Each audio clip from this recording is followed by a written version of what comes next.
But last May, I was in Israel and Palestine and got to the edge of Gaza, so I could hear the bombing happening. My last international trip was to northern Iraq. So we were visiting communities that were being subjected to bombing by Turkey across the border. What is it about your faith and your denomination that makes your global church want to care about people who are living in some of the most forgotten corners of the world? My guest today is the pastor/minister of community engagement and strategy at the Washington City Church of the Brethren.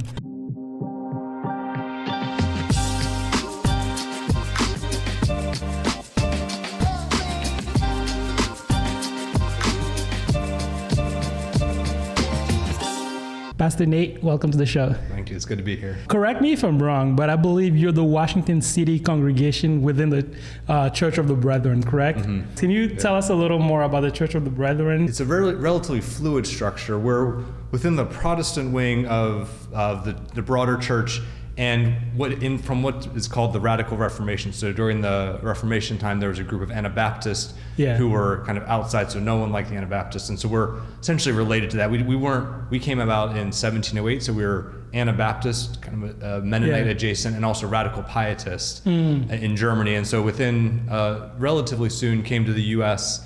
through Germantown, which was religious freedom, and then often went where there's either religious freedom or farmland, because we were fairly rural, and so we're very based, interestingly, on the location. So Washington City Church of the Brethren, before I came here, I always assumed it was because we're mostly rural, and so having a church in the city, we call it like the city church. Yeah. Actually, it was based on that, as far as I can tell, that Washington, D.C. used to be broken up in sections. So there's Georgetown, Alexandria, Washington City, and so it was actually a geographic marker of where the church was moving to. And so we started in this location on Capitol Hill in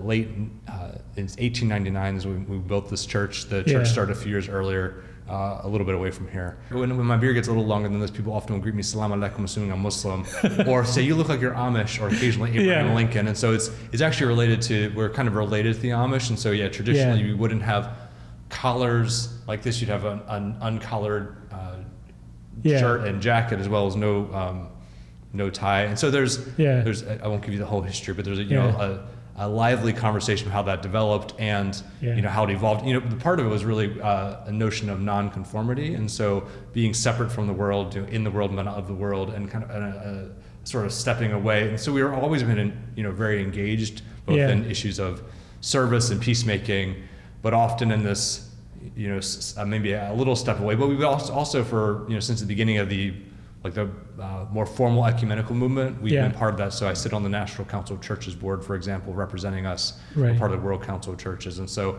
a little bit weird or separate, but also very engaged in our communities and and the broader church body as well. When would you say you guys sort of made that shift from dressing like Amish people to sort of dressing like everyday people? There was a transition from what was called nonconformity and plain dressing to a shift was towards simple living. And so the simple living would be an ongoing, at least stated and intended value. And so there, it was probably the early 20th century where that began to shift more notably. But there are even some places still where people would dress, plainly, and we would still, attempt to live in a simple way. So my shirt is from the local Goodwill, and we try to, we bike everywhere. Not everyone in the church is built, and of course, there's as in any body, there's a wide range. But there's a kind of a movement also in relation to peacemaking, which is one of the historic peace churches with Quakers and Mennonites, for example. There was a move from not entirely a shift, but kind of an evolution from more like a non-participation, so we didn't participate in war. So actually the not having a mustache is because at a certain era, the mustache was associated with the military and also was very fashionable. And so as a way to demonstrate we weren't part of that, we didn't have mustaches. That does not, has not translated per se in terms of the style choice. But so there was a move from non-participation to active peacemaking. Again, this is kind of 20th century. So we're not just not participating, we're also actively working for peace in our communities. Not that was never, a thing that we, strive for, but there was a more distinct shift. Probably the early to mid 20th century that became more definite. Your congregation specifically, but also the Global Brethren Church, have a long-standing history of like helping people who've been hit by natural disasters, poverty, war. Like for example, you helped with Hurricane Matthew back when it hit Haiti in the U.S. You helped with the typhoon that hit the Philippines a couple years ago, and the Ebola virus in Liberia. So I'm kind of curious to know, what is it about your faith and your denomination that makes your global church want to care about people who are living in some of the most forgotten corners of the world? I think a key to our hermeneutic, or the way we understand the Bible, is we would say we are non-creedal, or we have no creed but the New Testament. Yeah. And within focusing on the New Testament, we focus very substantially on Jesus' teachings, which of course has a high focus on caring for people, caring for your neighbor, loving neighbor as yourself. And so our ethic and our theology is very often very practical, and often, at least attempts to follow Jesus, very, very directly in very practical ways. So, for example, the tagline for the denomination is continuing the work of Jesus peacefully, simply, together. So you got simplicity in there, you have peace, and you have together. Unity. And so we work on it, but we're also continuing the work of Jesus. And so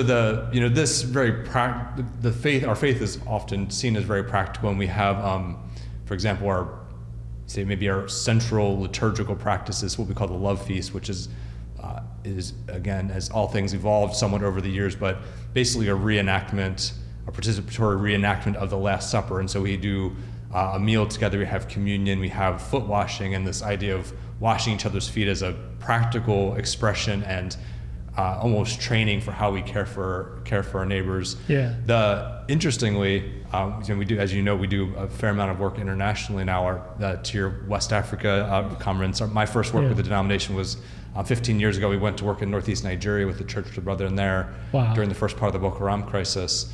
But our international work, at least I'm not a historian, in the sort of common lore, the international part of it started when the genocide was happening in Armenia in the early 1900s.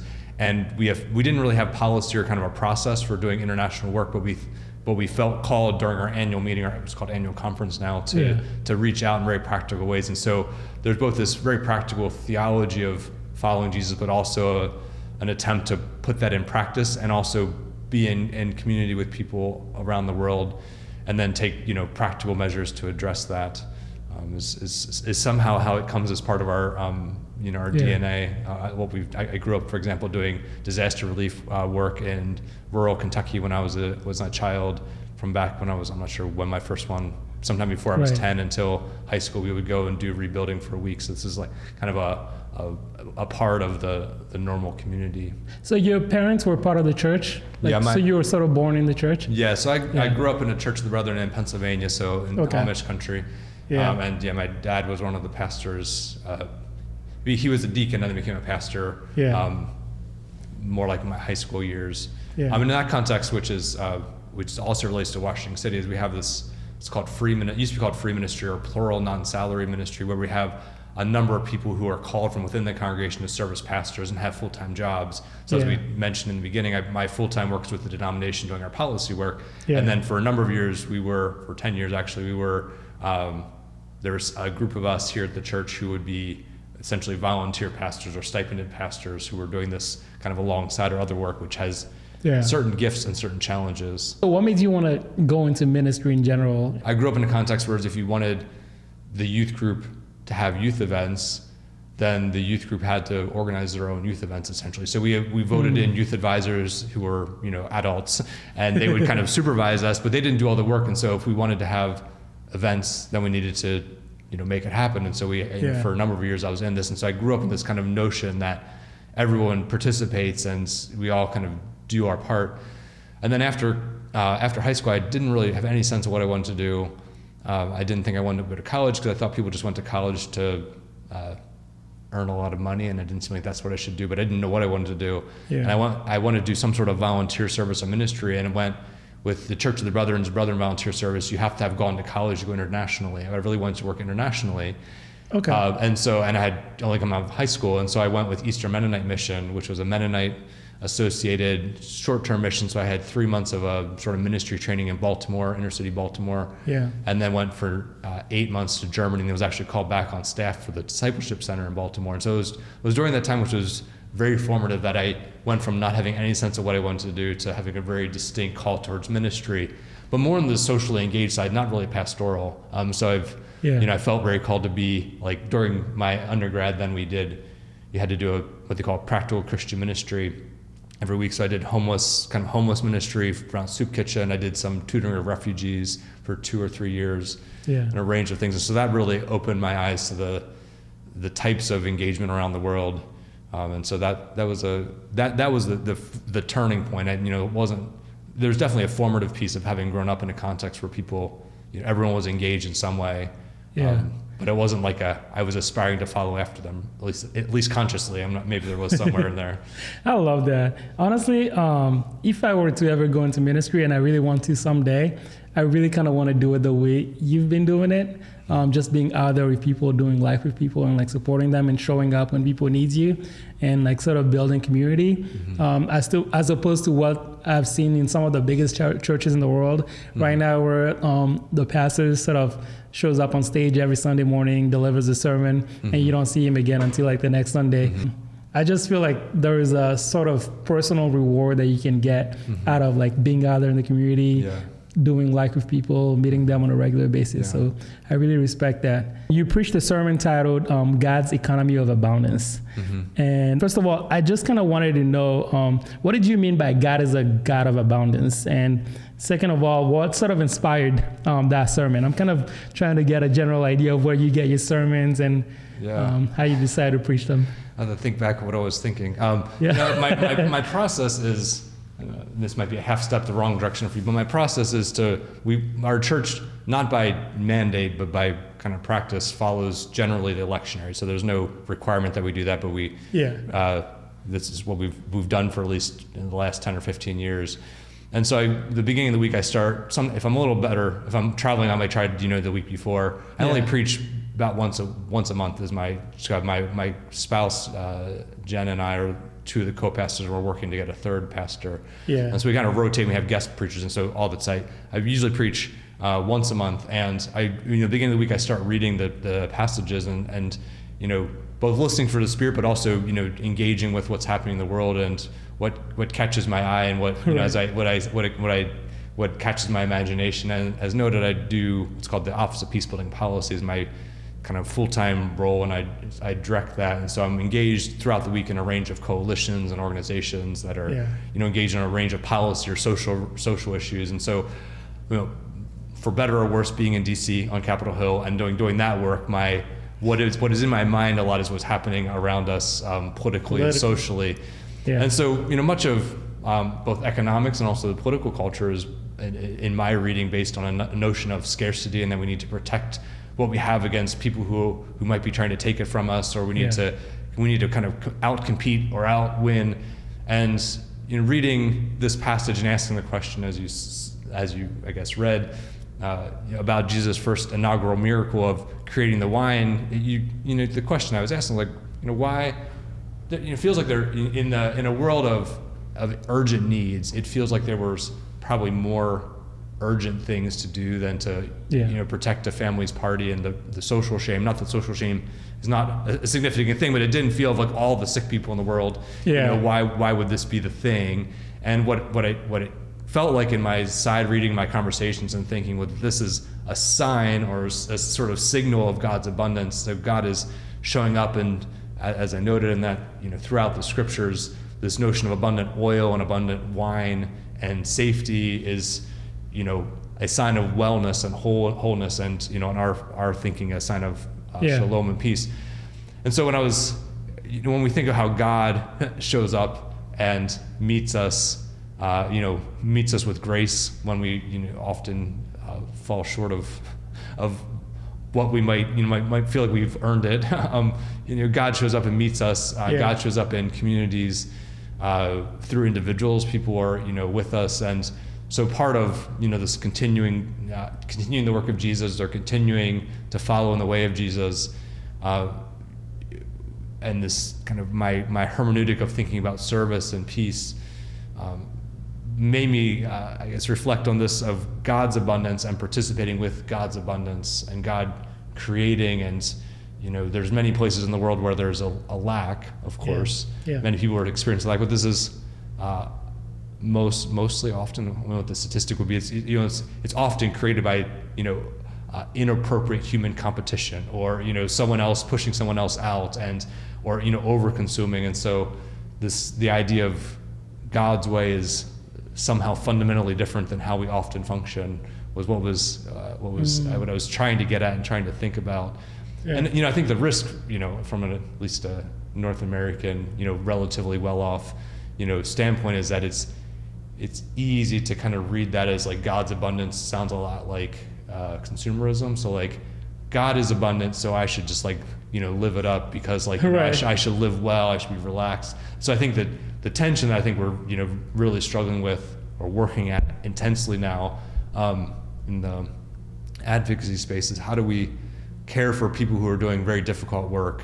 How do we recognize their urgent needs in the world? How do we address those with appropriate urgency, but also recognize that we're finite and that I can't do everything that you feel like I should. How do I do this for the long haul? How do I also come alongside my colleagues who are also very strained, and how do we care for them? And this has been an interesting edge, I think, for me. I feel like the policy world, sort of that space, is where I feel most at home, and the pastoral place, even though I've done it for a long time, I feel like that's the area where it's not quite as natural. But how do I, in my pastoral role, show up with people who are engaged in all sorts of struggles for justice and equity, et cetera? How do I show up with them, and as a pastor, not just as a coalition member, and how do I show up and care for them, recognizing that it's both strategically important that they continue, but it's also as a pastoral concern for them as humans and as those who, children of God. How do I care for them? Take us through your sermon writing process. And when I start with a topic that I want to get to, I find that it goes much less well. Okay. I can write like a lecture, on a topic, but the sort of a sermon, it feels like more difficult if I'm trying to get somewhere. So I really, start reading the lectionary passages, also pay attention with, what I'm reading, not related to that. So I'm usually have at least one or two, theological books going, and, kind of see where there's overlap, and also where there's overlap, and both with like my day-to-day, being with people, but then also, the other kind of either commentaries that are directly in the passage or just other things. And so, for example, I think I referenced in the sermon that you mentioned from January, an indigenous writer who does ecological writing, and it was around the serviceberry, and she's looking at this question of economy. Of we often think of scarcity and trying to get more, and the serviceberry and the ecological space around this. So like she was, for example, observing these and the birds coming in and eating them, and then the moisture that's in the berry then evaporates and is very quickly back kind of recirculated back into the economy or the ecology of the world. So now I was reading that at the same time, or I just read that I think over Christmas break, as I was then reading this passage and thinking of abundance. And so often we'll pull in things that are not necessarily theological or biblical, but have maybe a similar theme or a related theme, and tie that. And we're often, I think one of the things that a challenge or a struggle or thing to figure out how to weigh is so much of my life is spent in the kind of what's happening in the global world or the policy space. Yeah. And I think it's important for our people to engage with that. However, they don't only need sermons that are exhorting, engaging on a social issue. They often will need also things that are caring for their spiritual needs, or, a different kind of set of things. So I recognize that it's easy for me to be over-focused or substantially focused on some of these other issues around the world and in our city, and weighing how much that should be kind of always prominent, or if that's just, kind of just gets woven in throughout. So for example, when I think it was September, in September I was in Uganda visiting the Church of the Brethren there, and also with Heifer International's board, and was traveling and seeing how the church was engaging, and I was reading also Proverbs at the same time and acting with wisdom, and seeing how they were using very interesting economic models. And so, for example, they would grow, like a church would have a nursery to grow trees, which they would sell to farmers, which was good for their, sustain the ministry. But then also that they were selling them to farmers who were having issues with landslides. And so it was a way to the farmers were able to address an ecological and sustainability need for themselves by buying these trees. And then the trees were generating, so they met a community need, but they also generated funds for their church. And, so I wove that into a sermon then as well. So it was kind of, learning from the global church, but then also, as kind of alongside while reading scriptures as well. Do you feel like the way you prepare your sermons has drastically shifted since when you first started preaching? I'm not sure, not terribly. Okay.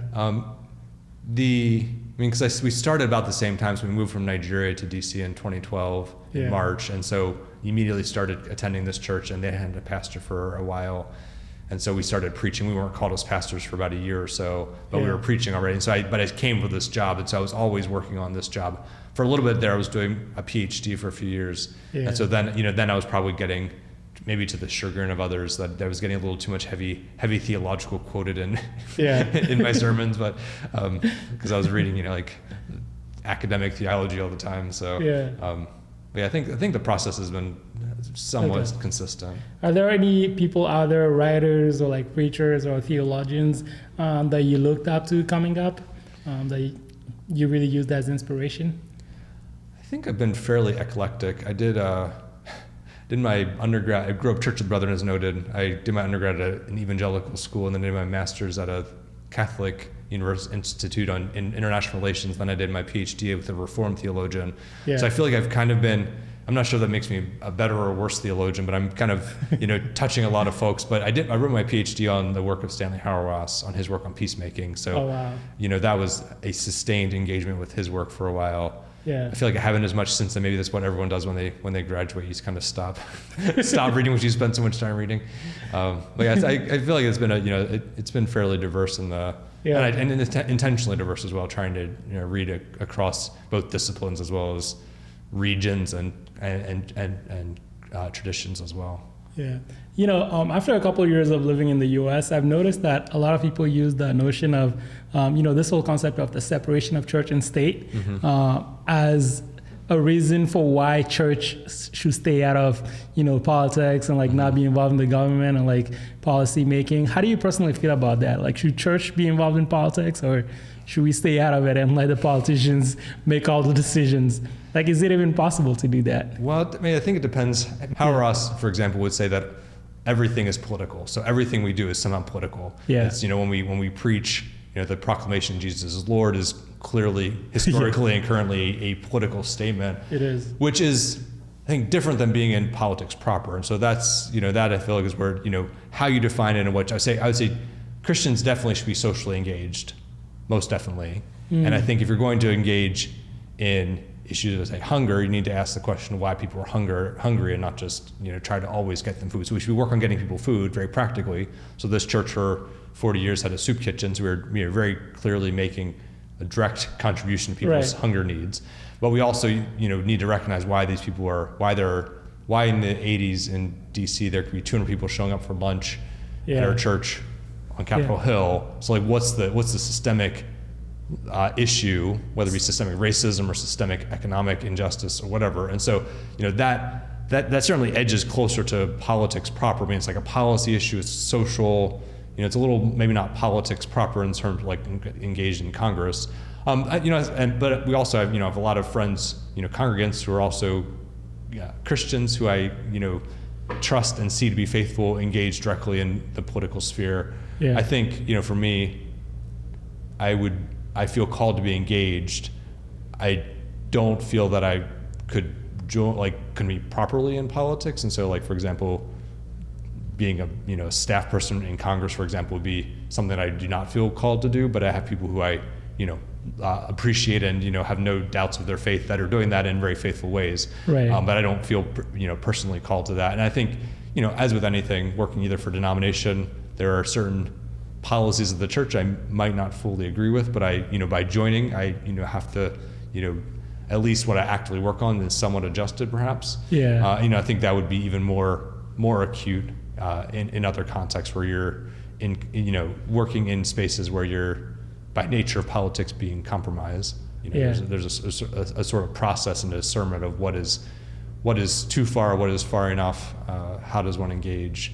I think and I think this, for the Church of the Brother, we would say this discernment is a community process. And so it's not just me as an individual either being immune to community kind of like input or having to deal with it all by myself. Like the idea is that we are like, we should be doing this as a community. Again, whether or not we do that all that well is a different question, but like at least theologically and practically, the idea is that we are a community, and as a community we read the scriptures and discern what it means for us to live faithfully in our context. I really like that hunger example. I really like that, yes, you're out there feeding people, but you're also trying to get to the root of the problem. And it kind of makes me think about that passage in scripture where some friends lowered their paralyzed friend into the presence of Jesus by tearing the roof off. And the first thing Jesus says to the man is, your sins are forgiven. And at first you think, oh, why is Jesus saying your sins are forgiven? Is Jesus arguing that this man is paralyzed because of his sins? But really, forgiving his sins first was probably the most important thing he could do for him. Not necessarily what the man wanted in that moment, but it was getting to the root of the problem and addressing that before he actually told him to like get up and walk. And he got up and picked up his mat and like walked out. And I think that's really like great that you guys are actually focusing on getting to the main root of the problem as opposed to like just throwing money or like throwing food at people and not actually trying to like address the main problem that's causing the hunger in the first place. Growing up, we always did things like disaster relief work, and we gave money to the Global Food, and it was now called the Global Food Initiative.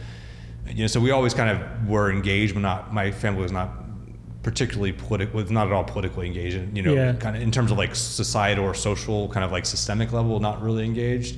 I think it probably started coming when I was in when I did this discipleship training in Baltimore, and being confronted by issues of systemic racism, and in a way that I had not in my rural Pennsylvania context, or at least not as directly, or that I noticed in the same way. And so that was, I think, the beginning of really starting to notice how this kind of shows up. I somewhere in the heading to my undergrad was in Chicago, in kind of downtown Chicago, so exactly opposite, I think, of where you were. In that context, I was starting to read more like socially engaged theology and analysis, and also realizing at that time it was in a context that was not my tradition, realizing that actually was like, oh, I actually am, there are different types of Christians and we have different assumptions.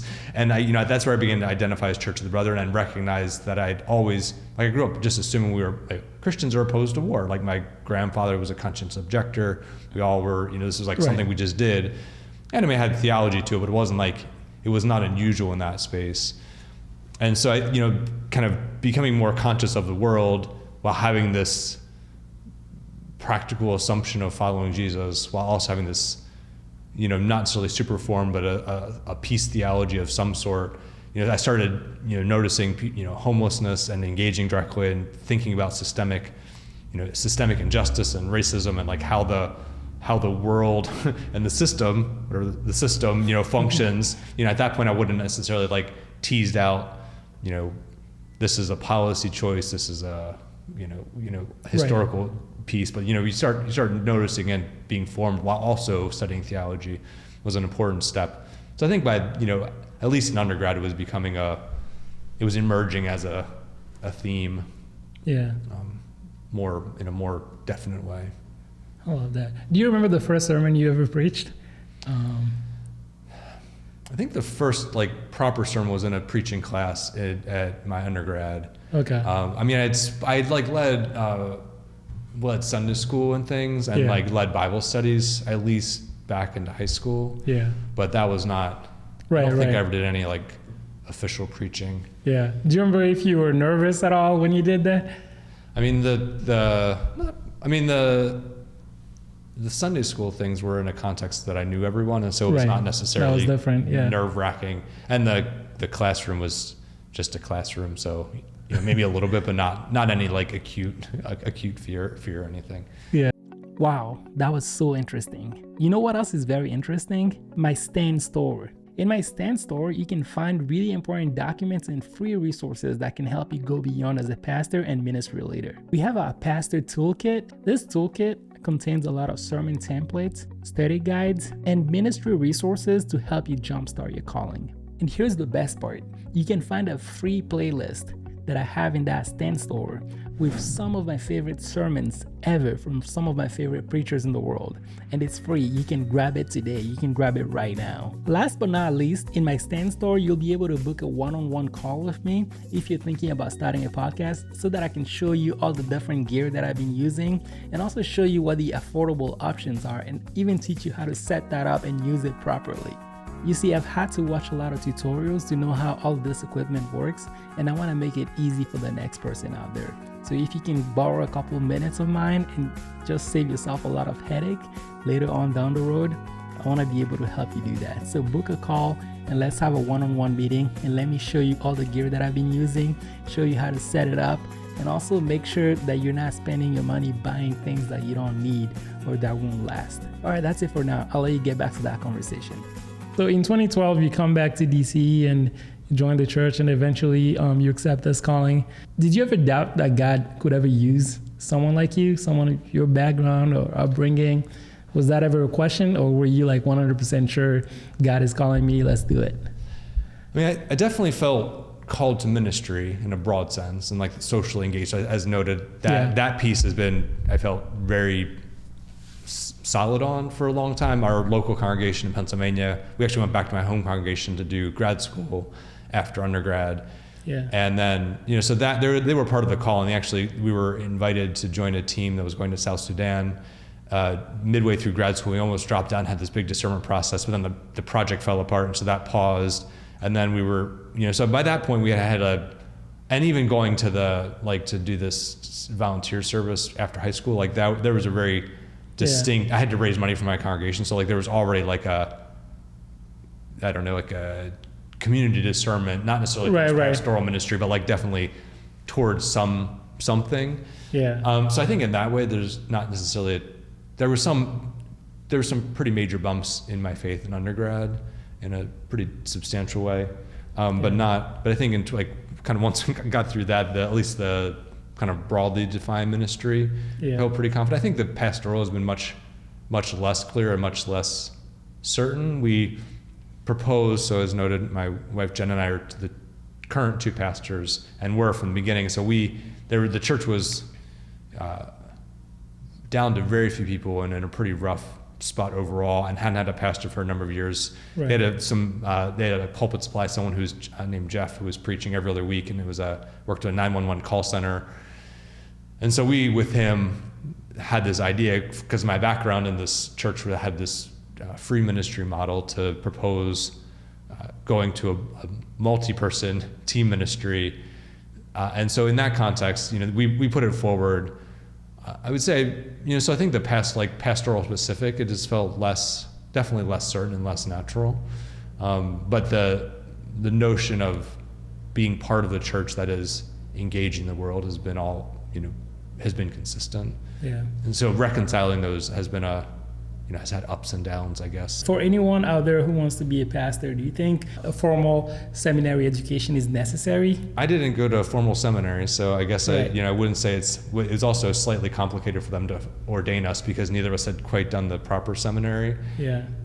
I think thinking with others theologically is important.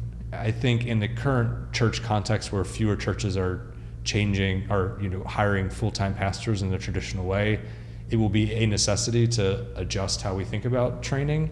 Yeah. And so, what do you mean by that? They're hiring less pastors in the traditional way. What do you mean? So traditionally, at least a lot of mainline churches, there would be a pastor who would go through undergrad, 3-year seminary degree, and then get hired fairly definitely into a full-time job that lasted. They might get rotated, but it lasts a lifetime. Yeah. I forget what the numbers are, something like under 50% of churches are hiring full-time pastors. And so the notion that you would require someone to go through 7 years and go into debt, to do something like that. Like my church, I noted, we just in the last 6 months started getting paid. So if we had gone to seminary and taken on substantial debt, to do pastoral work, that just wouldn't work. And so you could say, what's the ideal or what's the practical? I think what I would say is it's important as a community to do sustained theological thinking and formation. And I think there are a range of ways to do that. The Church of the Brethren Seminary, I think this is one of the interesting pieces of being from a small denomination and a small church, is that our seminary went through the crisis that a lot of seminaries are doing now, but did it a while ago. And so they've actually been increasing their participation, like their graduating classes are growing. They have a range of ways where people, like they have a almost guaranteed coming out with no additional consumer or school debt, for example. They have the formation as part of, there's both like theological formation as well as community formation. So you're not having a dichotomy between book knowledge and practical knowledge. There's embedded and immersive theological experiences and service experiences. Yeah. So I think those, I would say that some version of that is necessary. In the Church of the Brethren, because we had this free ministry model, we've always had more tracks. And so my dad, who's a pastor, as noted, is a full-time carpenter, but never went to college, but was called to do ministry. And so there's a track that is, it's formal education, but it doesn't require him to go back and do 7 years, while he's a job, while he's a family, to do this. There's ways for him to do it. It's still difficult work. It still takes time, but it's not, is adjusted, it's fitted to the situation, I think, better than, at least certain streams that are more formal and have more robust kind of proper academic requirements. Right. I mean, one of the things I've done, so our undergrad was fairly much like seminary, and then as noted, we did. Was it a Christian school? Yeah, it was Moody Bible Institute, evangelical school in Chicago, and so I had a preaching class as part of undergrad. So then when I went and did a PhD in theological ethics, that didn't quite, in a proper ordination sense, help with ordination, because it wasn't Church of the Brethren, and it wasn't on sort of practical things. Right. So what our district did was they had a way for us to kind of work through amending where we had some gaps with a mentor, is what essentially we did. I love that. And then and I think another piece is my ongoing practice is, so I think it's more of a spiritual practice than an academic practice. I'm always reading theology, and so I'm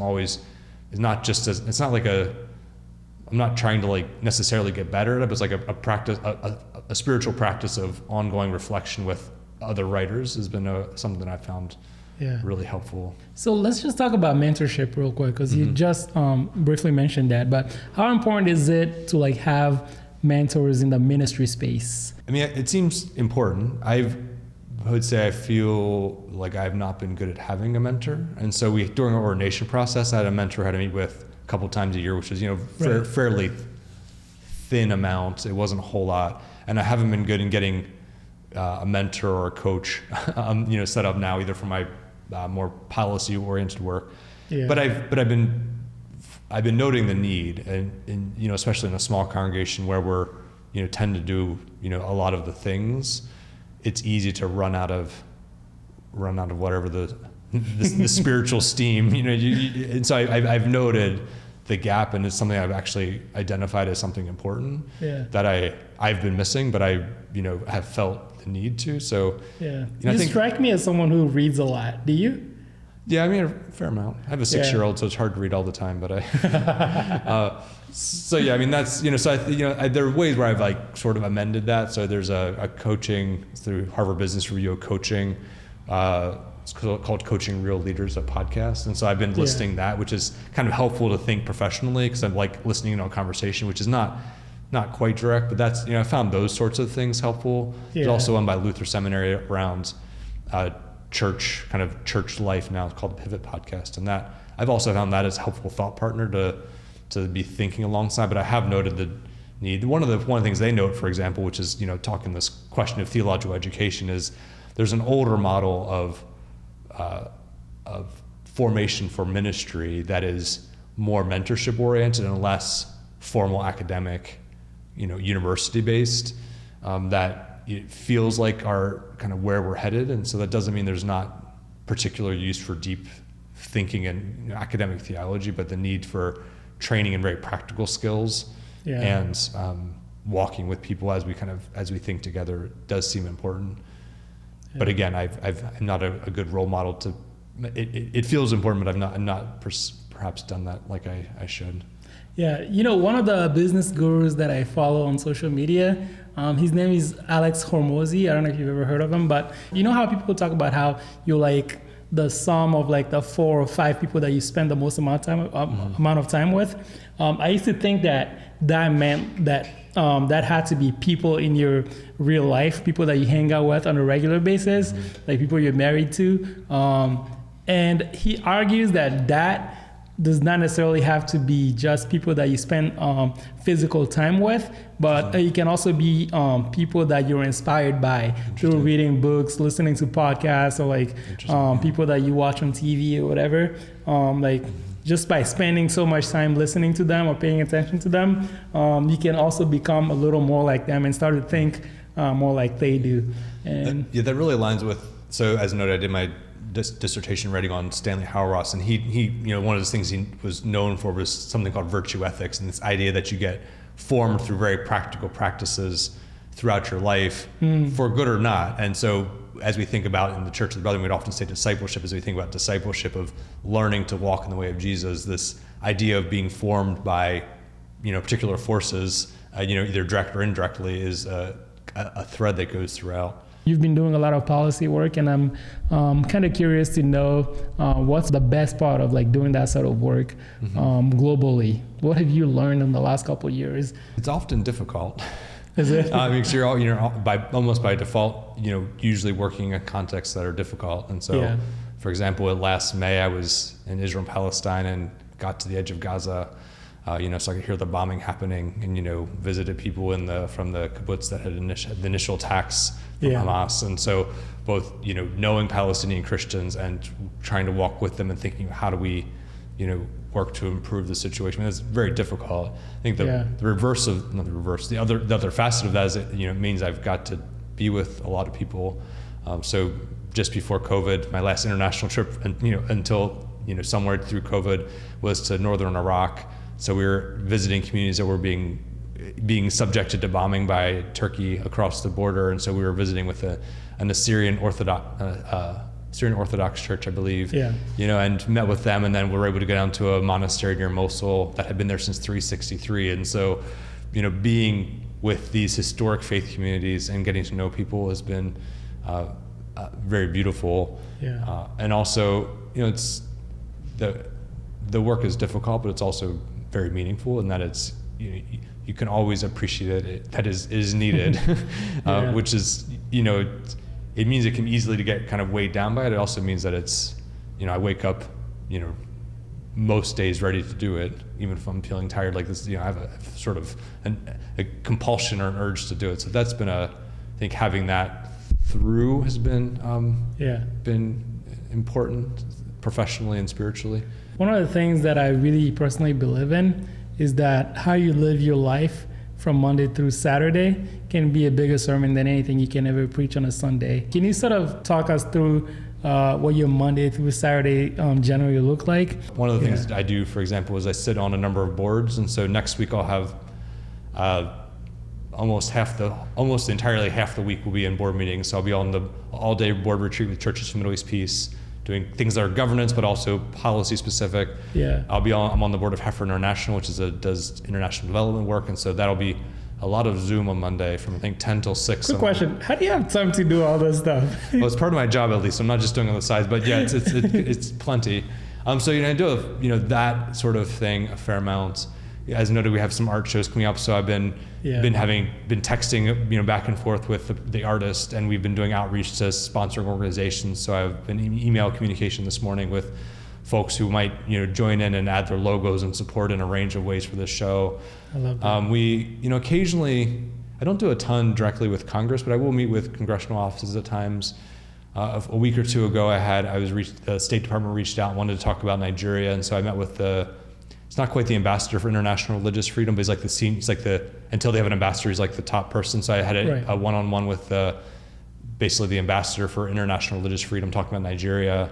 And so, those are, talking, both briefing him on the Nigeria working group that I coordinate, but also, talking about our particular policy observations and recommendations for the U.S.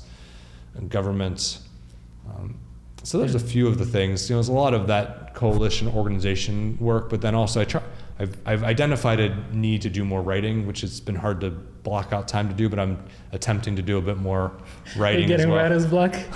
Not writer's block, just time. It's hard to like block time where I can like sit and think. Right. But yeah, so that's, I'm trying to identify that and, be often that will be on the sort of the edge of policy or social issue and like theological ethics or some version of that. And so I had a piece published with Sojourners. Oh, wow. In a few months ago on the use of AI in lethal targeting and drones, particularly in Gaza. And so, kind of theological engagement, but also around some reporting that had come out about the use of artificial intelligence and lethal targeting in Gaza. So I'm trying to build out more space for that. And then I try to, also meet with people, both sort of pastorally, but also network oriented. And so that's part of as noted, the growing edge on the pastoral piece of how do I, I'm not just trying to make a strategic connection, but how do I, pastorally show up with people, either in the work or in the community. Do you have a specific day of the week that you set aside just for sermon prepping? Not exactly. I usually do it in the mornings because it's for so long been just a side thing in addition to my primary work. It's often been something I do in the mornings, but then I've been more regularly I tried to start reading early in the week and then try to be done writing by Friday. So Saturday's at least a little bit free to spend time with my child and family. But that's kind of usually the flow, but it varies a good bit. Yeah, and so for like most churches, obviously Sundays are really busy. Do you usually take Saturdays and Mondays off, or Friday, Saturday off, or how does that work for you? We had a former director of operations who had been a former pastor of the church, and she urged us to take distinct times off. The unsustainable practices, generally not having any set time off. And so sometimes I'll start Monday morning a little bit slower than I would otherwise. So I'll go for a somewhat longer run, which is, about 2 hours. I usually try to not do stuff. You run for like 2 hours? Yeah. I do long, How do you do long it? racing. I'm looking for some inspiration. I'm trying to get back into, I do ultra marathons when I race. Oh, wow. And so, but I haven't raced as much recently. But so that's, the getting into a pattern of taking time off has been a challenge that I have not yet quite cracked. Yeah, speaking of taking time off, do you think ministry leaders or anyone really working in ministry spaces should be taking sabbaticals? Our congregation doesn't have a policy. We're starting to say we need one. For the denomination, we have one it's like I can do a sabbatical, several weeks sabbatical every few years, so for like 5 years. And so they have a sort of system. If you do it at a 5-year increment, you get a certain amount of weeks. If you do it at a 7-year increment, you get more. If you're doing professional development, it's and that I think feels useful. I've done them. I've usually been doing things that are very intense, so I kind of come out tired. So I was trying to finish a dissertation during one of them, for example. So I was going to write a significant amount of my dissertation over a 10-week period because I wasn't making enough progress. But it feels like finding ways to take time away is important. So when I run, for example, I almost never listen to anything, which is obviously a micro piece, but I don't listen to podcasts or music. You're running for 2 hours, no music, no podcast. No, I'll go for it's like occasionally I'll be luxurious and I'll go for a 4-hour trail run. And so I won't listen to anything for, 4 or 6 hours. That is so impressive. So it's just kind of has space to clean out a little bit. Do you have any advice for anyone who wants to work in ministry someday, or even just be a part of a beautiful congregation like this one, in some ministry capacity without necessarily being the lead servant? I think being in active conversation with the community and getting to know it, and also having them help discern what your gifts are. And so, don't want to put you on the spot, but you mentioned being interested in doing ministry, but I would say, doing something like this is both building off of a skill and an interest, and also serving in a way that is, I would say, ministry in a form. And so I think, not having a strict definition of what ministry is, looking for ways to creatively engage where you have strengths, and, not saying, to get to ministry, I need to do this and do it a particular way, but being more open to following the Spirit flexibly in conversation with the broader community as well. And so it's not just me kind of figuring something out, but doing this in conversation and seeing where the giftings and strengths are and what the needs of the community are.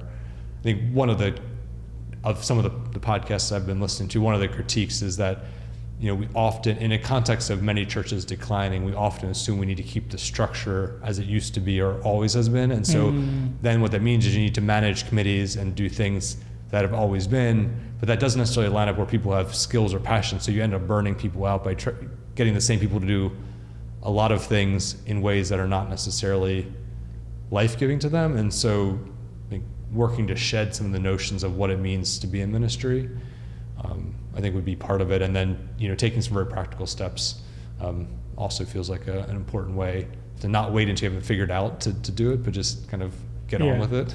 Pastor Nate, thank you so much for being on the show. Yeah, thank you for having me. This has been Appreciate good. it.